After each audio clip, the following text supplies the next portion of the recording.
menjawab.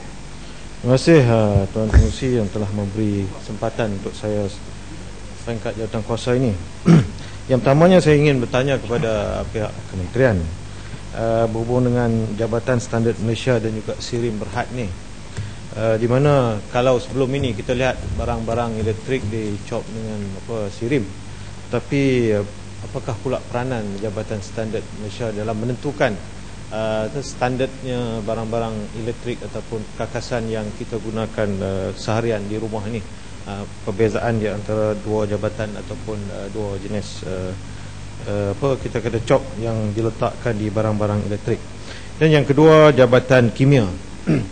Saya ingin bertanya khusus kepada kimia forensik, itu berhubung dengan kes-kes yang melibatkan pembunuhan, kemalangan ataupun kes-kes yang melibatkan medical legal.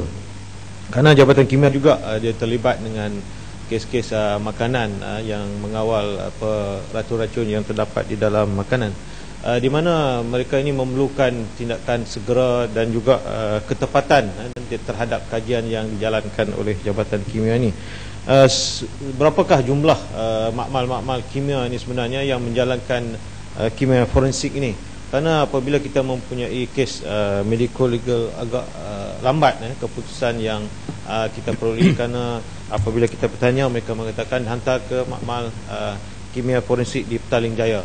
Apakah tidak boleh kita ada makmal-makmal kimia forensik yang lebih banyak untuk mendapat keputusan yang lebih cepat?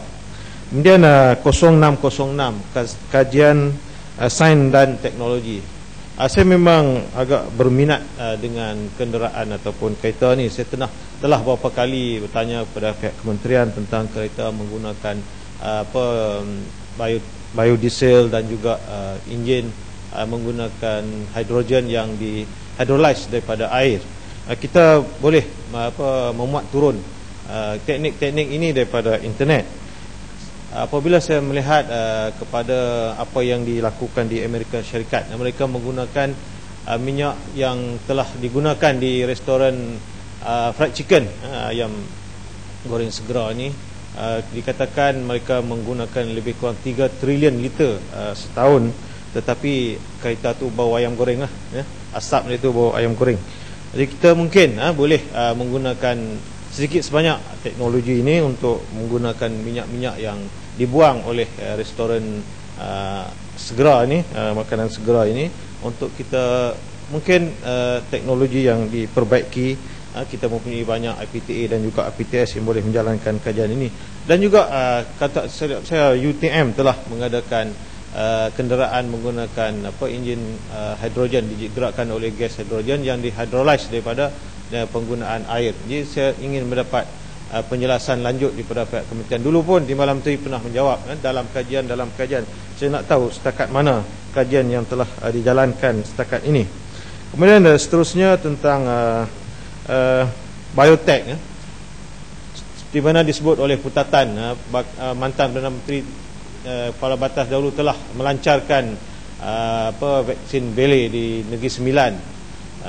Dia mengatakan vaksin yang akan kita keluarkan itu adalah vaksin yang halal.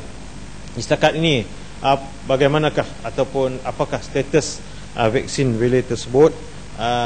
Bilakah agaknya vaksin-vaksin ini dapat kita gunakan di dalam masyarakat ataupun dalam negara kita? Dan akhir sekali Tuan Pengerusi adalah 01200, iaitu tentang angkasa. Saya tertarik apabila melihat laporan daripada akhbar Besar Malaysia. Sebenarnya saya tak pernah baca pun, tetapi hari ini terbaca ada satu laporan berhubung dengan penghantaran benih-benih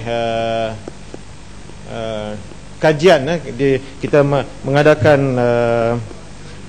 mengadakan kerjasama dengan Institut Angkasa Lepas Jepun, JAXA, menghantar benih-benih tanaman.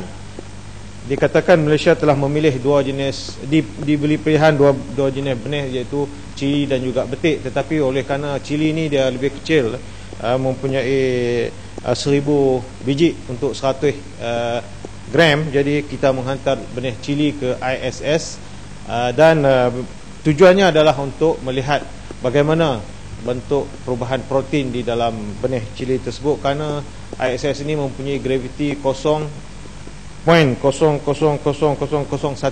berbanding dengan 10 di atas bumi.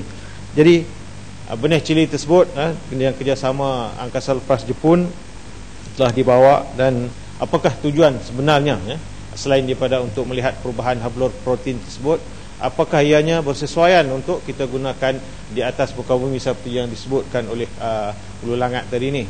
Kerana kalau mungkin sel-sel kanser yang kita hantar bersama dengan angkasawan kita ke ISS itu, mungkin kita boleh menggunakan chamber yang